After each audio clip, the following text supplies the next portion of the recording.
माननीय सदस्यगण, माननीय अध्यक्ष महोदय,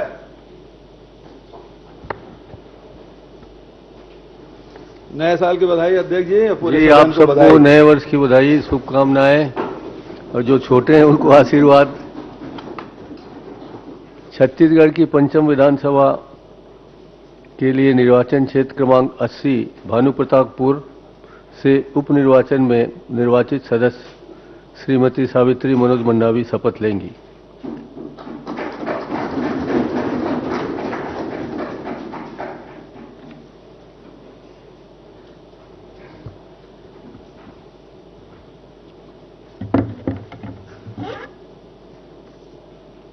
कहाँ है वो?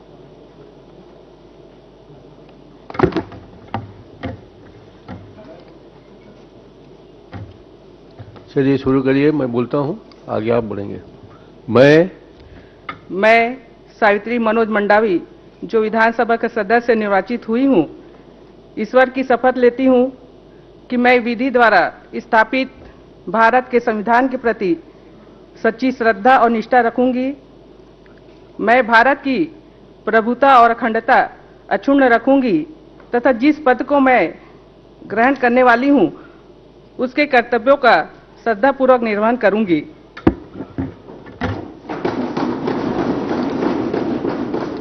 दस्तखत कर दीजिए, कोई साइन कर।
मुझे सदन को सूचित करते हुए अत्यंत दुख हो रहा है कि अविभाजित मध्य प्रदेश विधानसभा के पूर्व सदस्य मंगल राम उसेंडी का दिनांक 25 दिसंबर 2022 को निधन हो गया है।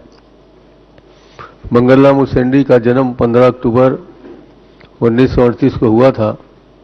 आप प्रारंभ से ही सामाजिक कार्यों में सक्रिय रहे।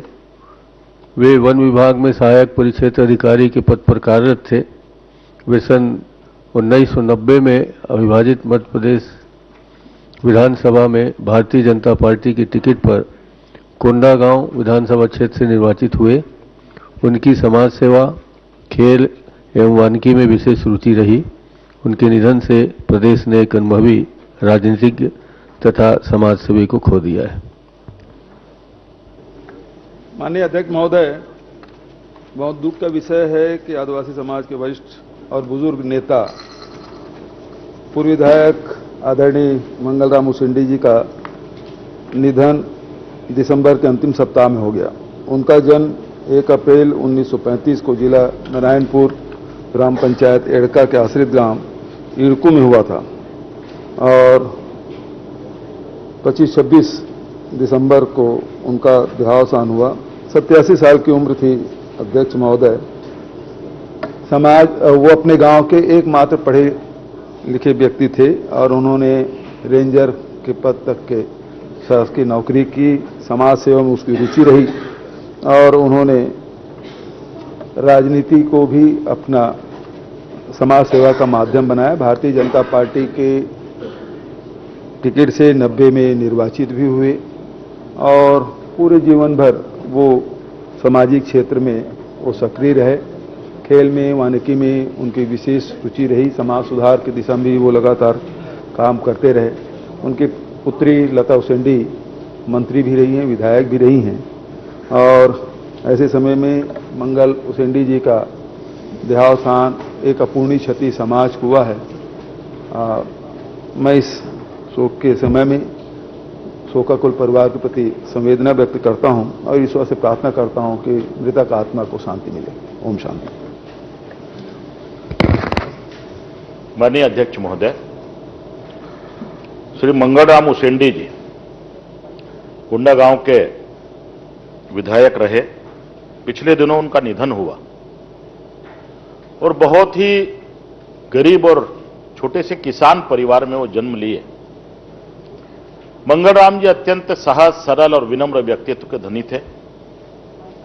हमारे भारतीय जनता पार्टी के एक सक्रिय और निष्ठावान कार्यकर्ता के रूप में वो काम किए और एक सक्रिय जनप्रतिनिधि की भूमिका अदा उन्होंने की। जब तक वो विधायक रहे और सार्वजनिक जीवन में रहे, वो हर समय आदिवासी भाइयों के, किसानों की समस्याओं को सदन से लेकर सड़क तक उनकी लड़ाई वो लड़ते रहे। आज वो हमारे बीच में नहीं है। मैं अपनी ओर से, अपने दल की ओर से उन्हें अत्यंत विनम्रता से श्रद्धांजलि अर्पित करता हूं, श्रद्धा सुमन अर्पित करता हूं और ईश्वर से प्रार्थना करता हूं कि उनके परिवारजनों को, उनके स्नेहीजनों को इस दुख को सहने की शक्ति प्रदान करे। ओम शांति। मोहन मरकाम जी।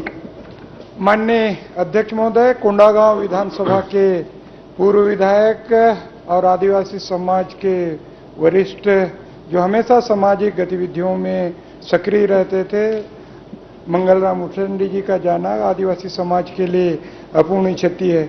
माननीय अध्यक्ष जी, एक ग्राम पंचायत एड़का के आश्रित ग्राम इड़को, जिला नारायणपुर में उनका जन्म हुआ था और अपने गांव से मात्र इकलौते पढ़े लिखे चौथी पास पढ़ लिखकर उस गांव से निकले थे।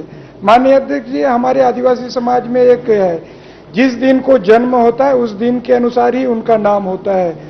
मंगलराम उसेंडी जी का जन्म मंगलवार को हुआ था, इसलिए उनका नाम भी मंगलराम उसेंडी रखा गया। अक्सर अभी भी आदिवासी समाज में ऐसा होता है कि जिस दिन जन्म होगा तो उस दिन से होता है। कहीं ना कहीं उनका जाना हमारे समाज के लिए अपूर्ण क्षति है। माननीय, उनकी प्रारंभिक शिक्षा गांव में हुई थी। कक्षा 4 तक की उन्होंने पढ़ाई करने के बाद एकमात्र व्यक्ति थे। उनका विवाह 1960 में फरेशगढ़ के मंडावी परिवार की स्वर्गीय श्रीमती सूरजवती मंडावी से हुई थी। स्वर्गीय उसेंडी जी के अपने पीछे 2 बेटे और 3 बेटियां छोड़ गए, जिनमें सुश्री लता उसेंडी जी इस सदन की सदस्य भी रही है और 10 साल तक छत्तीसगढ़ सरकार में मंत्री भी रही हैं। माननीय अध्यक्ष जी, कोंडागांव विधानसभा कांग्रेस का गढ़ हुआ करता था, मगर 1990 में कांग्रेस के गढ़ को ध्वस्त करते हुए पहली बार भारतीय जनता पार्टी 1990 में वहां से जीत दिलाई थी। उसके बाद 2003 और 2008 में उनकी पुत्री लता उसेंडी जी उस सीट से जीती थी। तो कहीं ना कहीं उनका जाना हमारे समाज के लिए बहुत अपूर्ण क्षति है। माननीय अध्यक्ष जी, वर्ष 1954 में फॉरेस्ट विभाग में वन रक्षक के पद पर पदस्थ होकर अपने कार्य के प्रति मेहनत व लगन के चलते 1964 में डिप्टी रेंजर व 1990 में जब वो छोड़े थे, मतलब रेंजर पद से इस्तीफा दिए थे, उनका प्रमोशन रेंजर पद में हुआ था। उसके बाद 1990 में त्याग पत्र देकर 1990 में छोड़े थे और वहां से पहली बार भारतीय जनता पार्टी से विधायक बने थे। उनका समाज सेवा में अटूट था और समाज के प्रति उनका काम करने का नजरिया था। माननीय अध्यक्ष जी, इसलिए उन्होंने शासकीय सेवा से त्याग पत्र देकर राजनीति में और पहली बार वहां से जीत के भी आए। उनका जाना हमारे समाज के लिए बहुत अपूर्ण क्षति है। मैं अपने दल से ओर से और मैं कोंडागांव से विधायक रहे तो उनको मैं सच्ची श्रद्धांजलि देते हुए मैं अपनी बातों को विराम देता हूं। ओम शांति। ब्रिजमोहन जी। माननीय अध्यक्ष महोदय, मंगलराम उसेंडी जी जब हम लोग पहली बार विधायक बने थे तो मध्य प्रदेश की विधानसभा में हमारे साथ विधायक थे। इतना सीधा साधा सरल व्यक्तित्व हम लोगों ने बहुत कम देखा है। वनवासी समाज से निकलकर रेंजर पद तक पहुंचना, उसके बाद में लगातार वो जब तक जीवित रहे तब तक वो सक्रिय रहे और उन्होंने अपने बच्चों को ऐसा संस्कार दिया कि उनकी सुपुत्री लता उसेंडी वो भी हमारे साथ विधायक रही और एक ऐसा सीधा साधा सरल व्यक्तित्व जिसने समाज सेवा के लिए अपना पूरा जीवन खपाया।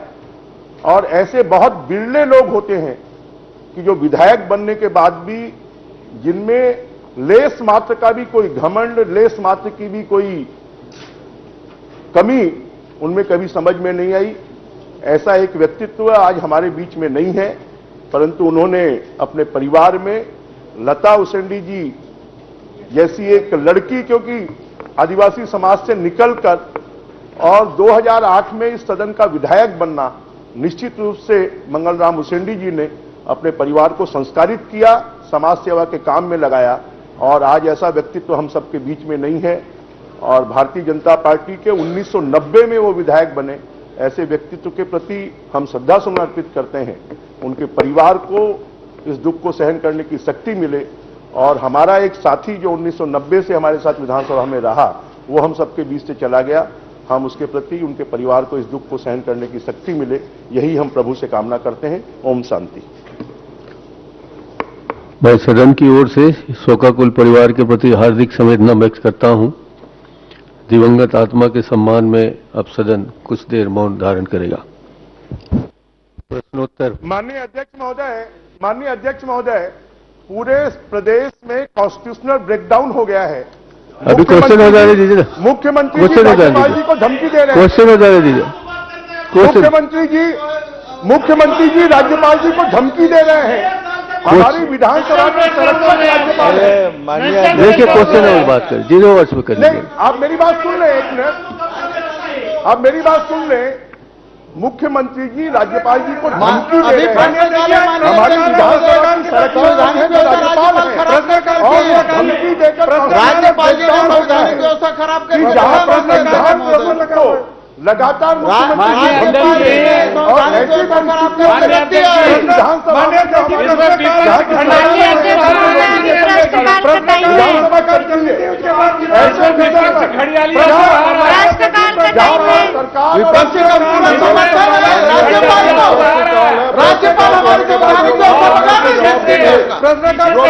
हमारे पारित नहीं कर रहे हैं, पारित करके भेजा, उनका दस्तखत नहीं कर रहे हैं।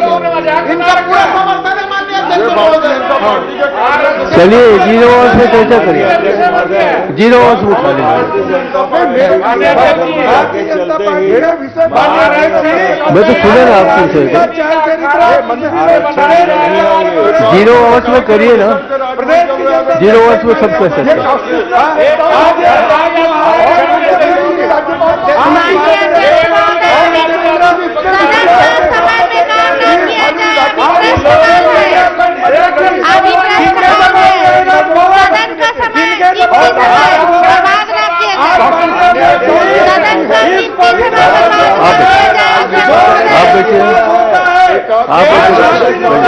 बैठिए। चलिए प्रश्नकाल चलने दीजिए। डॉक्टर कृष्णमूर्ति बांधी,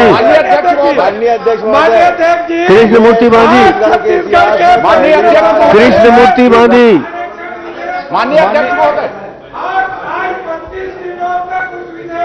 आप 0 वर्ष में बात करिए।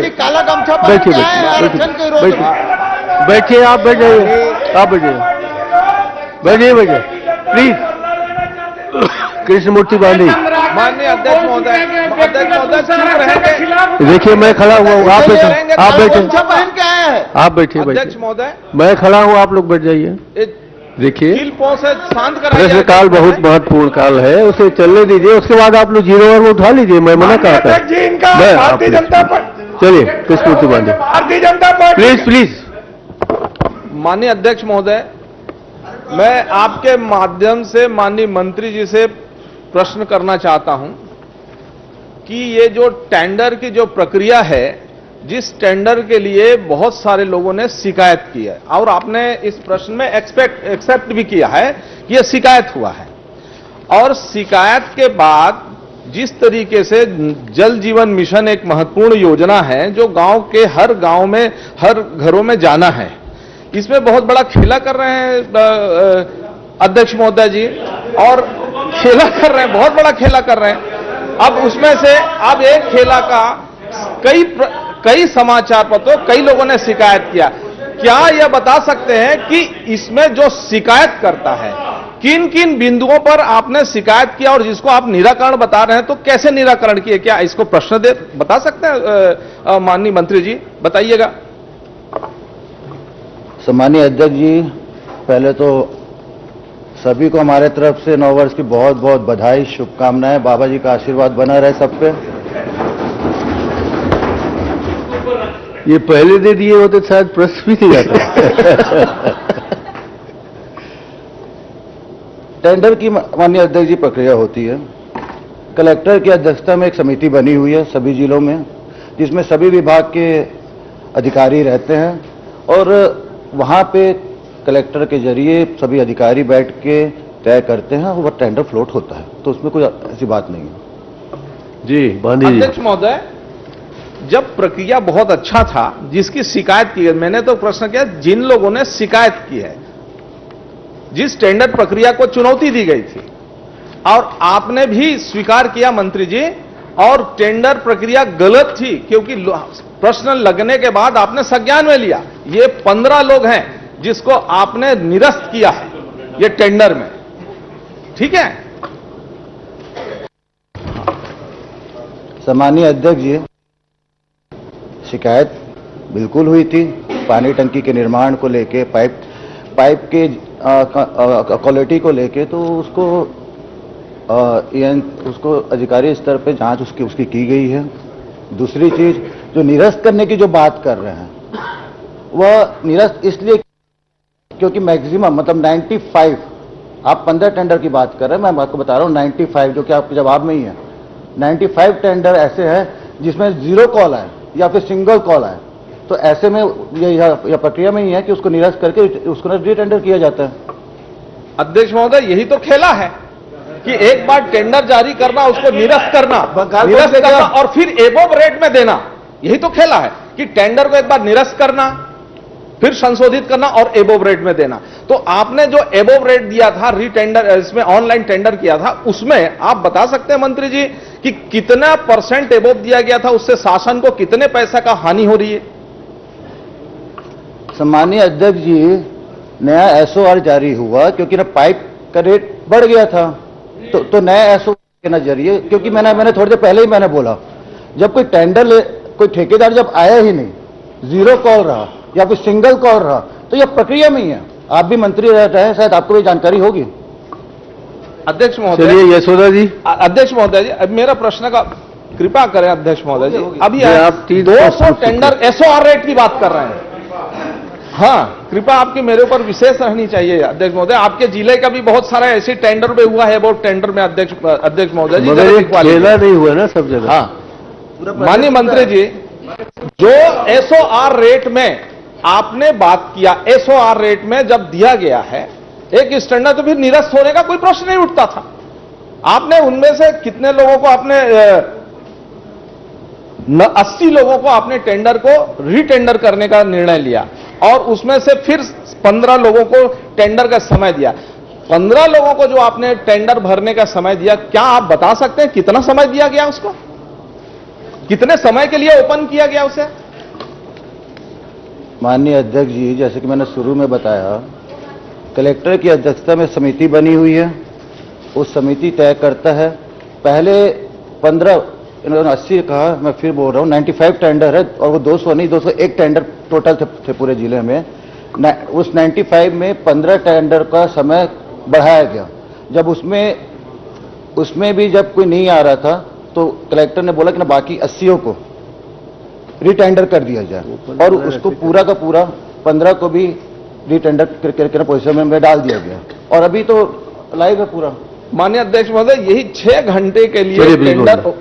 अध्यक्ष महोदय, मेरा मूल प्रश्न आने दीजिए फिर। तो मूल प्रश्न तो हो गया, अभी नहीं हुआ अध्यक्ष महोदय जी। 6 घंटे के लिए टेंडर ओपन किया गया, उनकी मंशा क्या थी? 6 घंटे के टेंडर को ओपन करके किया गया, क्या यह नियमों के अंतर्गत है? और जबकि विभाग का निर्देश दूसरा है। माननीय अध्यक्ष जी, 6 घंटे का निर्देश कैसे दिया गया और जिसके कारण ही आपने निरस्त किया ना? कारण एक मिनट, थोड़ा सा एक प्रश्न और है मंत्री जी। आप सीधे प्रश्न पे नहीं आ रहे, 4 पूरक हो गए। 6 घंटे का आपने टेंडर ओपन किया ऑनलाइन।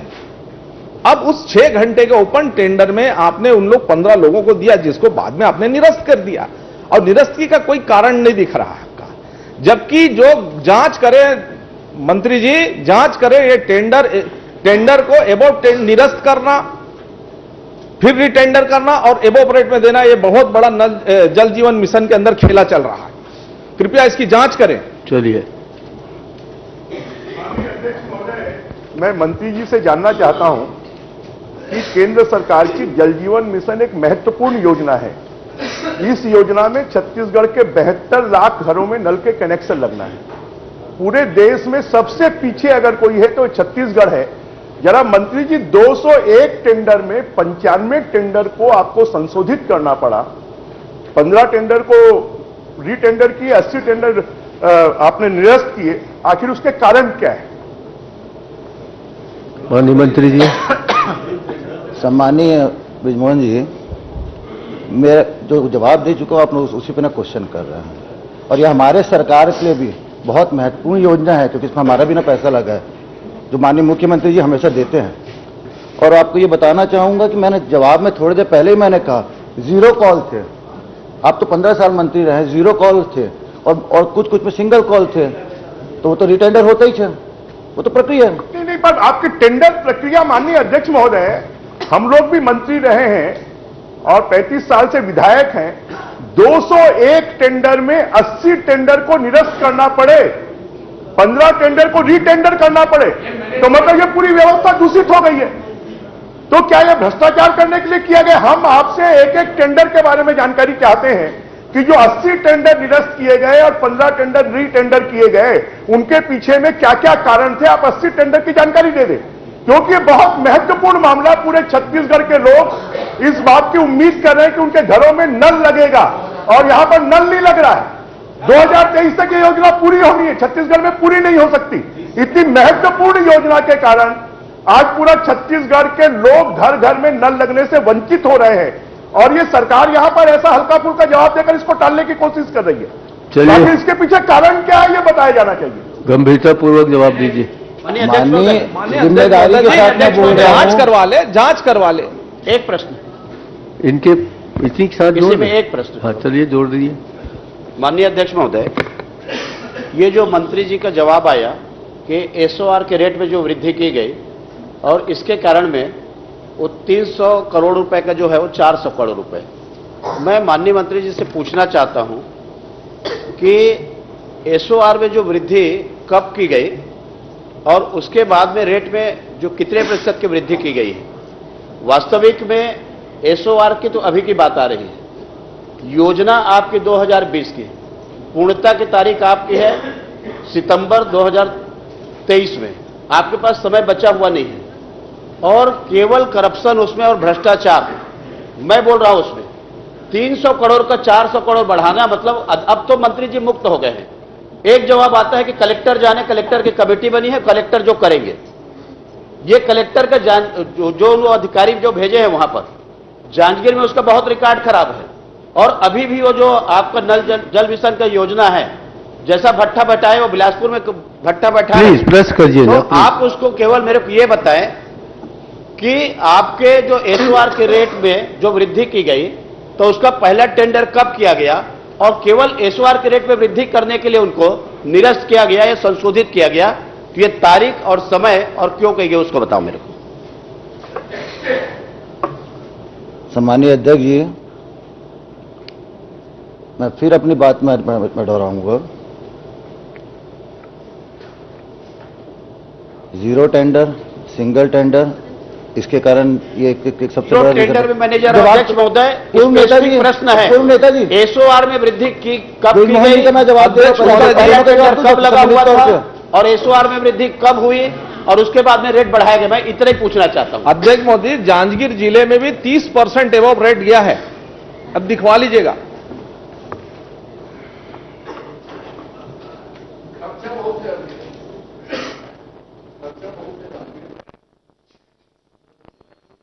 दो 2022 में नया एसओआर तैयार हुआ है, मतलब पुराने एसओआर में 2022 में संशोधन किया गया। ये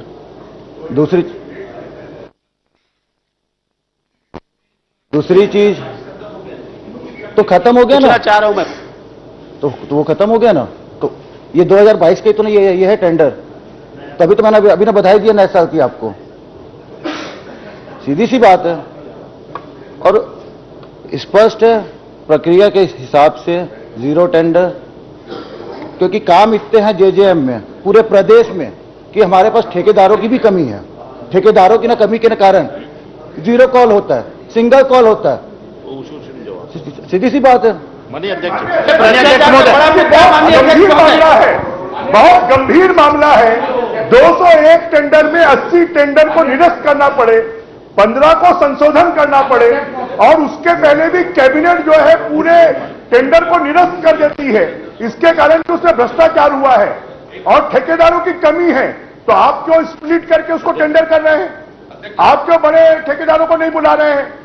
ये बहुत बड़ा भ्रष्टाचार का अड्डा बना है। छत्तीसगढ़ के लोगों को जल जीवन मिशन का पानी नहीं मिल रहा है।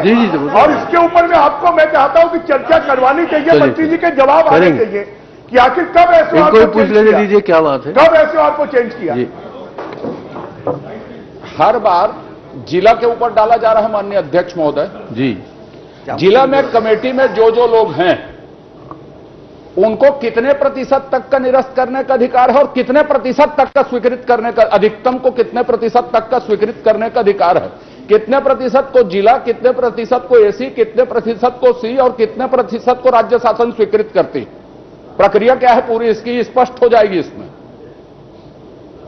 इसकी जानकारी दे पाएंगे आप? वो नहीं कर पाएंगे, वो तो जिला जिला बोल रहे हैं। 1 जुलाई 2022 को एसओआर, मैं एसओआर पूछा ही नहीं हूं माननीय आपके सामने वाले का जवाब दे रहा हूं। अच्छा, सामने वाले का जवाब नहीं दूं तो बता दो। चलिए कलेक्ट वैसे तो नहीं होता, वैसे तो नहीं होता। चलिए आज पहला दिन है, अच्छे से दीजिए। मेरा तो जवाब मेरा देंगे ना, वो देंगे। सामने वाले भी तो बड़े। माननीय अध्यक्ष जी, छोटा हूं साहब, कलेक्टर के स्तर पे कमेटी बनी हुई है, दूसरी कमेटी जो बनी हुई है सेक्रेटरी स्तर पे बनी हुई है, और तीसरी कमेटी जो है वो चीफ सेक्रेटरी के स्तर पे ना बनी हुई है। तो अलग अलग स्कीमें बन के ना तैयार होती है। नहीं मैंने ये पूछा है साहब, डिटेल में सुन लो ना, मैं डिटेल बता रहा हूं। अध्यक्ष जी, नए सदस्यों का भी प्रश्न लगा है, उस पर भी ध्यान दिया जाए। बिल्कुल, नई सदस्य पहली बार पूछ रही है। बाकी पैसा खाना दिया जाए। चलिए तो आप लोग का काम है, समाप्त करिए। 15 साल आप लोग किए हैं। चलिए जल्दी, अब आने में पूछ लेंगे ना।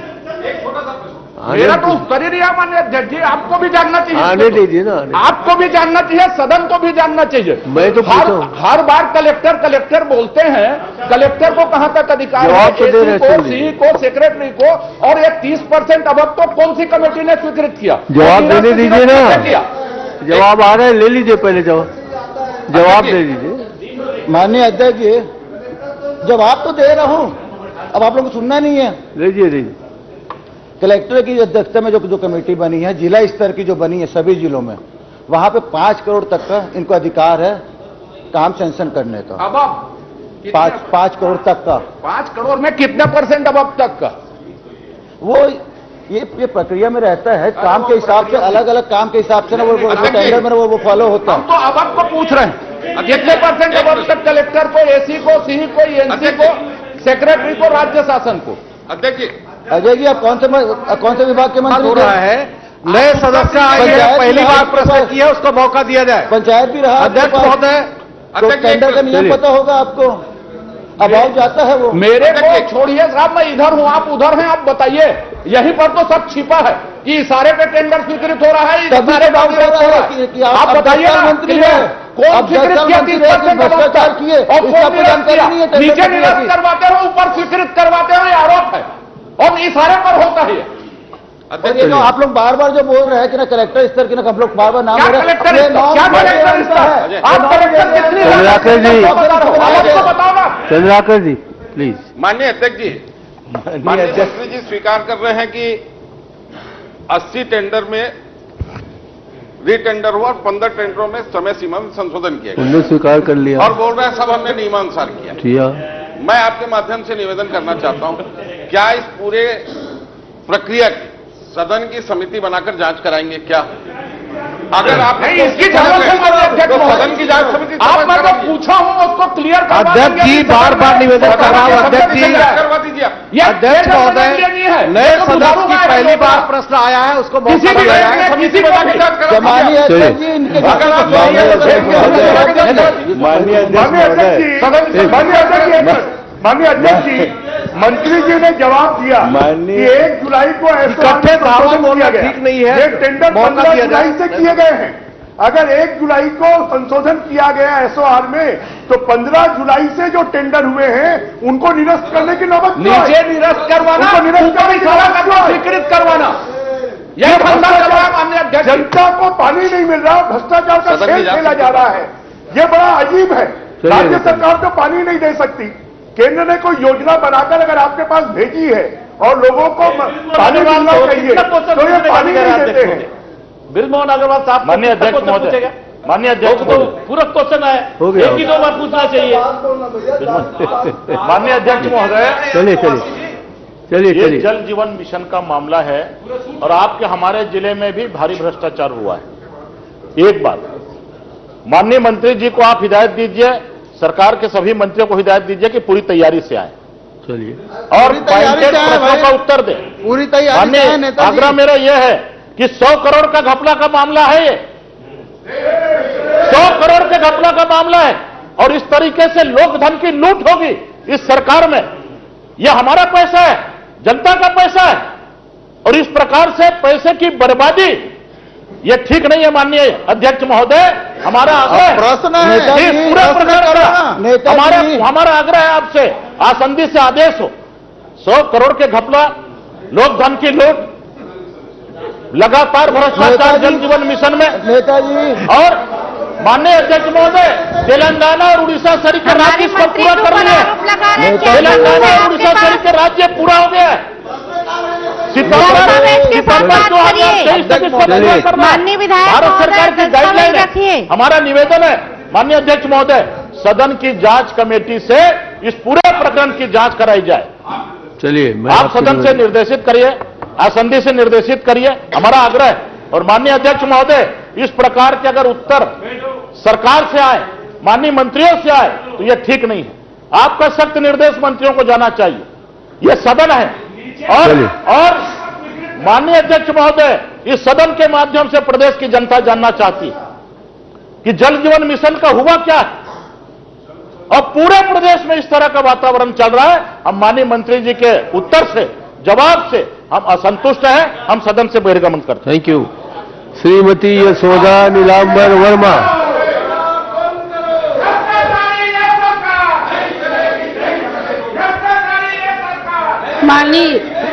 माननीय अध्यक्ष महोदय जी, मैं माननीय लोक स्वास्थ्य यांत्रिकी महोदय मंत्री जी से मैं जानकारी मांगी थी कि हमारे खैरागढ़ और छुईखदान और गंडई जिले में कितने ग्रामों में जल जीवन मिशन योजना के अंतर्गत कितने ग्रामों में कार्य स्वीकृत किया गया।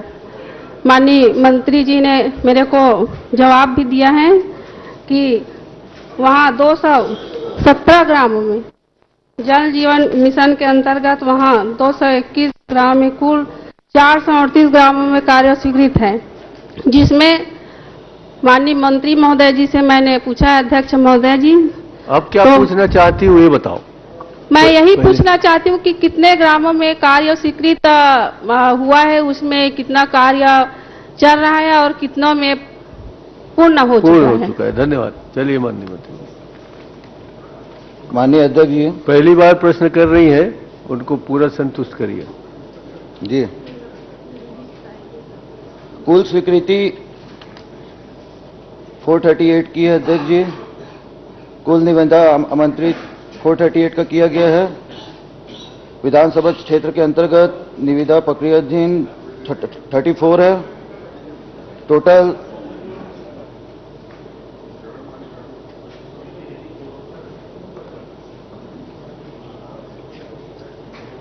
जिसमें से 281 ग्राम के कार्य अभी प्रगति पर है और 75 भी प्रारंभ है, जिस जो टेंडर प्रक्रिया में है। इसमें आप ऐसा करना प्रश्नकाल के बाद मंत्री जी के कक्ष में चल देना और पूरी जानकारी वो देंगे आपको और चाय भी पिलाएंगे। कुलदीप जुनेजा जी, किससे जानना चाहता हूं इस पे नहीं, इस मैं मंत्री हमको अधिकार है, ज्ञानी आदमी है, प्रश्न है, माननीय नई विधायक है, आप टाइम माननीय नई विधायक है, उनके क्षेत्र का मामला माननीय अध्यक्ष महोदय, पूरा ज्ञान इसी के पास। चलिए माननीय कुलदीप जुनेजा, माननीय आप जुनेजा जी आप अच्छे दूसरा ज्ञानी आ गया। सुनिए, माननीय अध्यक्ष महोदय जी, नहीं बैठ जाओ, मैं बता रहा हूँ, आप चल देना, उनके पूरे जवाब देंगे वो। माननीय अध्यक्ष महोदय, आपके माध्यम से मंत्री से मेरा प्रश्न है, न्यू योको, अल्ट्राटेक, न्यू स्टा, अंबुजा इमामी सीमेंट संयंत्रों में ग्रीन वेस्ट की स्थापना, बाद में बताऊंगा आपको, इसके बारे में मेरा आपसे प्रश्न है। अरे कौन लिख के दिया है प्रश्न को, यह बताओ। मैं बताऊंगा ना बाद में आपको, बाद में बताऊंगा ना आपको, क्यों चिंता करते हो? उत्तर भी उचित ले लेना ना, तो उत्तर भी लिया हूं आपसे, उत्तर मंत्री से लूंगा, उनसे आपसे क्यों लूंगा जी? चलिए आप बहस मत करिए, हमसे सीधा मुखातिब मंत्री होइए। जी, नियमों के अनुसार भी सीमेंट संयंत्र को अपनी कुल भूमि का कितना हिस्सा ग्रीन बेल्ट के लिए रखना है? 33%, 34% या 35%? इसके बारे में नियमानुसार बताएंगे आप। क्या माननीय अध्यक्ष महोदय, कुल जो प्रोजेक्ट में जितनी भी भूमि लगती है उसका 1/3। 1/3। आप खड़े होकर प्रश्न करिए, संतुष्ट नहीं है तो आप खड़े होकर प्रश्न नहीं करिए। संतुष्ट नहीं हूं अभी मैं। तो बढ़िया खड़े होकर प्रश्न करिए। सरदार जवाब से सरदार जी लगाओ, पहली बात तो आप शब्दों को सुधारो। जवाब से संतुष्ट होकर के बैठ जाओ, पहले जी लगाओ आप, जवाब से संतुष्ट होकर के बैठ जाओ। जी इनको शब्दों को बोलिए, अपने अभिलोपित करिए। चलिए कर दिया, बोलते हैं जी लगाए, इनको बोलिए पहले आप। नहीं और कहीं अभी 12 बजने वाला है, ध्यान रखो थोड़ा। और कहीं सरदार उखड़ गया तो फिर क्या होगा? चलिए संतुष्ट होकर कुलदीप जी अगर आप सीरियस हैं तो नमस्ते हो जाओगे, नमस्ते वाले सरदार जी बताया जा रहा है, वो मौके पर वो पेड़ जीवित है कि नहीं है? क्या यह नियम नहीं बताया जा सकता कि ऐसे प्रजाति के पेड़ लगे जिसमें भूस्थल बढ़े? माननीय अध्यक्ष महोदय जी, वो बिना जवाब सुने संतुष्ट है उत्तर से। अब जी तो लगा देना, आप बता रहा हूँ, जरा हो जाएगा नहीं तो पूरा। चलिए माननीय अध्यक्ष महोदय, अलग अलग कंपनियों के चारों में नुवोको विस्टास में 32.50, अल्ट्राटेक में 55.14 और इमामी में 45.38 और अंबुजा सीमेंट में 83.17 हेक्टेयर भूमि में वृक्षारोपण किया गया है। अब यदि पेड़ कौन कौन सा जानना चाहते हैं तो लंबी लिस्ट बता देता हूं। नहीं, ये कितने पेड़ जीवित हैं कि नहीं है, कितने पेड़ मर गए, उसके बारे में जानकारी चाहिए मेरे को। जानकारी निश्चित है तो आप भी कक्ष में चले जाइए। वो मैं उसी का तीसरा प्रश्न ना, कक्ष में चले जाइए, वो संतुष्ट कर मैं देंगे। मंत्री जी से मेरी सूचना के अनुसार जो इस साल आप कुछ भी उत्तर दे माननीय अकबर जी, वो लिख के लाए उसे पूछेगा। मैं उसके ये बहुत परेशान कर रहे हैं अध्यक्ष जी, इनको थोड़ा बताइए। बहुत आप उधर ध्यान मत दीजिए, आप मेरी तरह निगाह रख के बात करो। बार परेशान कर रहे हैं चंद्राकर जी। आप इधर देख के बात करो ना। मैं पूछ रहा हूँ, हमारे और मंत्री जी के बीच का मामला है, जबरदस्ती के बीच में खड़ो क्यों? ये बीच में ये दाल भात पे मुसरचंद बन रहा है माननीय। चलिए जी प्लीज। माननीय मंत्री जी, मेरी सूचना अनुसार जो हिस्सा ग्रीन बेल्ट में रखा जाना बताया जा रहा है तथा कितने पेड़ लगे होना बताए जा रहे हैं, वो वास्तव में मौके पर नहीं है। इसकी जांच विधायकों की एक समिति बनाकर, अध्यक्ष जी मेरा आपसे निवेदन है कि एक विधायकों की समिति बनाकर इसकी जांच कराई जाए, क्योंकि जो बता रहे हैं वहां पर मौके में वो चीज नहीं है मेरी जानकारी के अनुसार। वो तो बता रहे हैं, सब पेड़ के नाम है, बता रहे हैं, लेकिन कितने जीवित हैं, कितने मरे उनके नाम है। मंत्री जी बता रहे थे एक जांच समिति विधायकों की किस प्रजाति की है? कर ले विधायक। अब विधायकों को इतनी फुर्सत थोड़ी है कि सामने आ जाएगा। चलिए, मेरी जानकारी के अनुसार जो बताया गया वो बिल्कुल सही है। माननीय अध्यक्ष जी, मेरी जानकारी माननीय अध्यक्ष जी, नहीं है। ये विधानसभा भी उससे प्रदूषित होती है, पूरा रायपुर शहर प्रदूषित होता है। माननीय मंत्री जी ने कहा कि 1/3 क्षेत्र में वृक्ष लगाना है और पूरा रायपुर शहर, पूरी राजधानी उससे प्रदूषित हो रही है। हम ये चाहेंगे कि इसकी आप जांच करा लें कि 1/3 क्षेत्र में उन्होंने वृक्ष लगाए हैं कि नहीं लगाए हैं। और क्योंकि रायपुर शहर और पूरा छत्तीसगढ़ इसके कारण सबसे ज्यादा वहां पर जहां पर सीमेंट प्लांट्स है वहां पर खेती भी बर्बाद हो रही है, किसान आंदोलन कर रहे हैं। तो क्या आप इसकी जांच करवाएंगे क्या कि 1/3 क्षेत्र में वृक्ष लगाए हैं कि नहीं लगाए हैं, और लगाए हैं अगर वो जीवित नहीं है तो क्या उनको पुनः वृक्ष लगाने का निर्देश आप देंगे क्या, और 1/3 क्षेत्र को जीवित नहीं है। मेरा निवेदन है विधायकों की एक समिति बनाकर वहां पर भेजे, जांच कर ले, सच सामने आ जाएगा। वहां कोई जीवित नहीं है, सारे पेड़ मर चुके हैं, अधिकांश से ज्यादा पेड़। चलिए माननीय मंत्री जी, मैं जानना चाहता हूं, जो आपने 32, 55, 45, 83 एकड़ उनको दिया है, इसकी जांच तो करा सकते हैं कि दिया हुआ जमीन में वृक्ष लगा है कि नहीं, कि ठूंठ है, कि मर गए हैं, ये तो आप किसी जांच करवा दी सकते हैं। माननीय अध्यक्ष महोदय, 1/3 क्षेत्र में लगे हैं, नहीं लगे हैं। आपके बोलने, अरे उत्तर जिम्मेदारी में विधानसभा में उत्तर दे रहा हूं, जिम्मेदारी से दे रहा हूं, लगे हैं। चलिए छोड़िए लगे ना, हैं। आप मंत्री का उत्तर यदि उत्तर असत्य है तो आप उस प्रक्रिया में जाइए ना, लगे हैं 1/3 में। चलिए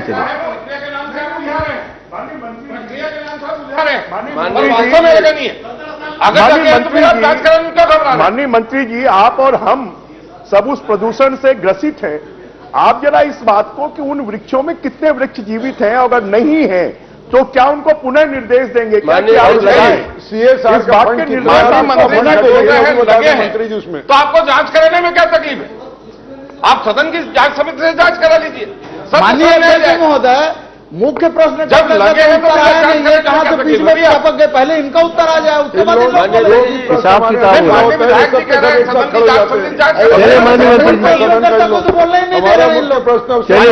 माननीय मंत्री जी, विपक्ष वाले कोई। माननीय अध्यक्ष जी, ये गंभीर मामला है। आपकी आपने बहुत गंभीर बात कही है, उसी के लिए मैं माननीय मंत्री जी को पूछ रहा हूं कि क्या वो जांच करा सकते हैं, नहीं करा सकते। जी सलार जी बोला है पहली बार इनने। आपकी गंभीरता तो समझ रहा हूं, हम सब लोग प्रदूषित हैं उस नाम। माननीय अध्यक्ष महोदय, जब पर्यावरण की स्वीकृति दी जाती है तो प्रोजेक्ट कॉस्ट का 0.25% बैंक गारंटी लिया जाता है।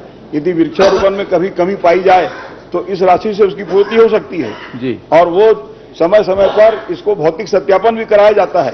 तो वो पूरी प्रक्रिया बिल्कुल सामान्य तौर पे चल रही है, किसी प्रकार की कोई शिकायत इस प्रकार से आई नहीं है। नहीं, अभी जैसे शिकायत आई, एक मिनट, अभी शिकायत आई इनकी तरफ से तो क्या आप पुनः जांच करा सकते हैं? विधायकों की एक समिति बना दें, वहां जाके जांच नहीं, एक मिनट, विधायकों की समिति की बात नहीं है, भौतिक सत्यापन क्या पुनः करा सकते हैं? मंत्री जी, मैं जानना चाहता हूँ। मैं अब विभागीय तौर पर भौतिक सत्यापन करा लूंगा। बस बात खत्म हो गई। प्रश्न क्रमांक 4, राजमंड पंजाब। माननीय अध्यक्ष महोदय, मेरे विधानसभा क्षेत्र के रेत खदान और क्रेशर खदानों के लिए मैंने प्रश्न लगाया था। माननीय मुख्यमंत्री जी का जवाब आया, मैं इससे संतुष्ट हूं। Thank you. श्रीमती संगीता सिन्हा। माननीय अध्यक्ष महोदय जी, जो जल जीवन मिशन में धीमी गति होने के जो कारण बताए हैं हमारे मंत्री महोदय जी, उनसे मैं पूरी तरह असंतुष्ट हूं महोदय जी। अरे आप भी बोल दो ना संतुष्ट है, तो आगे बढ़े क्वेश्चन। नहीं अध्यक्ष महोदय जी, इसलिए मैं कहना चाह रही हूं कि मेरे विधानसभा में बहुत ही स्थिति खराब है। अमोरा और ग्राम गोडरी में एक ट्रैक्टर भी पलट गया है, और जल जीवन मिशन के कारण जो सीसी रोड को बीच से तोड़ के उसमें डामरीकरण नहीं किया, उसमें नहीं किया गया रिपेयरिंग, और उसके बाद उसमें भारा बड़ा ट्रैक्टर जो धान से भरा हुआ है वो पलट गया है महोदय जी। एक महिला को भी जो उसमें गिर गई है, उसमें गंभीर चोटें आई है। और ऐसे एक ही गांव नहीं है, उसमें बहुत सारे गांव हैं हमारे विधानसभा के अंतर्गत जिसमें ये। चलिए आप करिए। तो मैं ये चाहती हूँ, मैं इतना चाहती हूँ कि क्या आप अधिकारियों पे कार्रवाई करेंगे, या जो ठेकेदार उसमें काम कर रहे हैं उसमें क्या पेनल्टी लगाएंगे? सम्मानीय विधायक जी की जो चिंता है उसको निश्चित तौर पे मैं इनके पूरे विधानसभा में दोबारा पूरा सर्वे करा लेता हूं, और अगर कहीं भी ठेकेदार की ना गलती पाई जाएगी तो मैं उस पर कार्रवाई करूंगा। अध्यक्ष महोदय जी, हमारे यहाँ दिवाली के समय से तोड़ा गया है, उसमें न पाइप पीछा है न कहीं महिलाओं का प्रश्न कार्रवाई करवाइए, क्योंकि अधिकारियों द्वारा महिलाओं को इस बात को निपटने दीजिए। काम दिया गया है और एक काम पूरा नहीं हुआ है और बाकी के काम भी अधूरा पड़ा हुआ है। इससे हमारे विधानसभा में बहुत ही आक्रोश की स्थिति है। गांव में बुजुर्ग गिर रहे हैं, बच्चे स्कूल जा रहे हैं, उनको परेशानी हो रही है। कृपा करके इसमें कार्रवाई कीजिएगा। चलिए, निश्चित तौर पे अध्यक्ष जी, जैसे कि मैंने बताया कि ठेकेदारों की ना कमी है, जिसके कारण एक ठेकेदार को 2-2, 3-3 काम ले रहा है। और अगर जो आप बोल रही है जिस गांव का मैं दिखवा लेता हूं, अगर वाकई में वो दोषी पाया गया तो मैं उस पर कार्रवाई करूंगा। महोदय जी, एक ही गांव की बात है नहीं है, क्योंकि उसका जो कार्य हुआ है उसमें भी दिखवा लूंगा। नहीं मंत्री महोदय जी, मैं इसमें संतुष्ट नहीं हूं। आप इसमें कार्रवाई कीजिएगा, क्योंकि 100% कार्य होने के बावजूद वहां अधूरा पड़ा हुआ है। करेंगे, ठेकेदार को दिया है, उसके बाद लिखा है कुशल श्रमिकों की कमी। श्रमिकों की कमी की बात आई है। वहां पे कौशल विकास योजना के तहत प्रशिक्षण प्राप्त हो चुका है, वह प्लम्बर हैं। उसके बाद ये बहाना, ऐसे ठेकेदार ये को सभी दिया चीज जिसके बहाना पास कुशलता नहीं है। चलिए अध्यक्ष जी, मैं तो बोल ही रहा हूं कि इनका पूरे विधानसभा का मैं सर्वे करा लेता हूं। अगर ऐसे चलिए, हो गया तो मैं कार्रवाई करूंगा तो बोल रहा। जो पहला प्रश्न था वो भी इसी विषय से जुड़ा था। तो उसमें तो बहिर्गमन हो चुका है। एक विधानसभा में 1779 टेंडर। आप भी इतने लंबे राजनीतिक जीवन में आप रहे हैं, एक विधानसभा में 1779 टेंडर, क्या मजाक हो रहा है? क्या माननीय अध्यक्ष जी, अगर 15 सालों में इन लोगों ने पीएचई में कुछ काम किया होता तो इतना बड़ा आंकड़ा नहीं होता, क्योंकि 15 सालों में कुछ पीएचई में काम हुआ ही नहीं। तो हम जिस मामले में अध्यक्ष महोदय बहिर्गमन सदन से हो गया हो, उस मामले में दोबारा चर्चा करना उचित नहीं है। अध्यक्ष महोदय, जिस प्रश्न में अगर सदन से बहिर्गमन हो चुका हो, उसी मामले में फिर बात करना उचित नहीं है। चलिए, नहीं माननीय अध्यक्ष जी, मैं आपसे चाहूंगा कि एक गंभीर मुद्दा सभी विधायक उठा रहे हैं। एक विधानसभा में नल जल योजना के तहत 1779 टेंडर हो, हम लोगों ने अपने जीवन काल में नहीं देखा है। ये टेंडरों को इतना स्प्लिट कर काम कैसे होगा? माननीय विधायक जी ने आरोप लगाया कि एक ठेकेदार को 20-20 काम दे दिए गए, पहला काम पूरा नहीं हुआ है और उसके बाद उसको ये स्थिति है। चलिए, अपनी जिम्मेदारी से मैं बोल रहा हूं। निर्णय लेना चाहिए माननीय अध्यक्ष महोदय। ममता चंद्राकर अब जांच कराएंगे आपका। ममता चंद्राकर, अध्यक्ष महोदय, ममता चंद्राकर तोड़कर माननीय अध्यक्ष महोदय, उसका फोटोग्राफ भी है। अध्यक्ष महोदय जी, आप वो बोलेंगे पूरा जांच करा रहे हैं ना ममता चंद्राकर। चलो एक मिनट। माननीय अध्यक्ष महोदय, मुझे माननीय मुख्यमंत्री जी से जवाब मिल गया है। मैं माननीय मुख्यमंत्री जी से आग्रह करूंगी कि जो अध्यक्ष महोदय जी, मुख्यमंत्री महोदय से सिर्फ कार्रवाई की मांग है। गुलेश्वर शोभाराम बघेल। अध्यक्ष महोदय जी, मुझे कार्रवाई चाहिए इसमें। चलिए, करेंगे। माननीय अध्यक्ष महोदय, विधायक जी बोल रहे हैं, हाँ, कार्रवाई चाहिए, बता दिया उन्हें, करेंगे। नहीं कर रहे हैं। कर रहे हैं। चलिए, गुलेश्वर शोभाराम बघेल। मेरा प्रश्न माननीय महोदय जी ग्रीन निर्माण मंडल को लेकर है, जो चिखली राजनांदगांव में जो निर्माण मंडल बना है, उसमें बेस्ट लोकेशन के चार्ज पर घड़ी देखते हुए प्रश्न पूछो। हितग्राहियों से चार्ज दिया गया है। हाँ। मैं ये जानना चाहता हूं मंत्री जी से कि जो मुख्य मार्ग है MR रोड हेतु 30 मीटर चौड़ीकरण सड़क का नक्शा पास हुआ है, वो कम 4.5 मीटर का ही बना है, वो आगे कब करवाएंगे? माननीय अध्यक्ष महोदय, प्रश्नकाल समाप्त। माननीय अध्यक्ष महोदय, माननीय अध्यक्ष महोदय, माननीय अध्यक्ष महोदय।